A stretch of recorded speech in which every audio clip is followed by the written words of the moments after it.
So I mentioned earlier that we've got 3 tabs at the top. The course tab is where we build this course. The summary tab is where we can check in on our learners' progress. So in the summary tab, I can see the names of all my learners, and I can see who has completed which activities. To filter which activities show up in this table, I can edit the columns tab over here, and I can limit my view to whichever boxes have been ticked. I can also switch on to see their emails and the tags. And I can also export all of this information as a CSV or Excel document. Next thing we can do is we can look at their scores. So if we go to the right-hand side, there are a few more tabs. So here we can see how well they did in their quizzes, for example.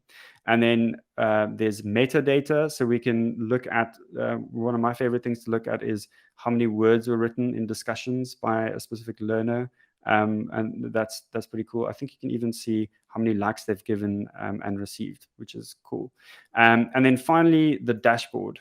So the dashboard, I'll just delete this and add it again to show you what it looks like. So the dashboard is just a way to visualize information about pretty much the information that shows up over here. So we can add a visualization, and the first one can be about activity completion. So how many learners have completed how many activity, or whichever activities you'd like to focus on. This one shows how many learners were active on your course recently.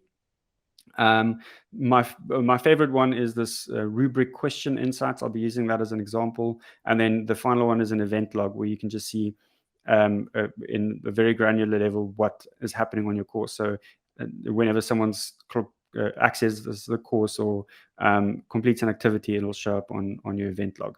So I'm going to add the rubric question insights activity here. And in the settings, I can choose where I want my rubric insights. So I want to look for rubric insights on the review other pitches, that peer review activity. And I can choose which settings I want to focus on. I want to focus on all of them. And I want to change the size of this. It's maybe a bit too small. So I've clicked on this button that says reorder and resize. And I'm going to scroll down and just make it a bit bigger to get a better view of it. And here I can look at a summary view of how the peer review process went. So if I see trends in these rubric answers, then I know I might need to address certain things. Like if everyone was giving a 0% no answer here, then I know that I might need to intervene. And that's a quick overview of the summary page. And then finally, the participants page is where you will be able to add your course assistants. And to do that, you'll click on this button that says invite participants, and you can add your assistants by clicking over there.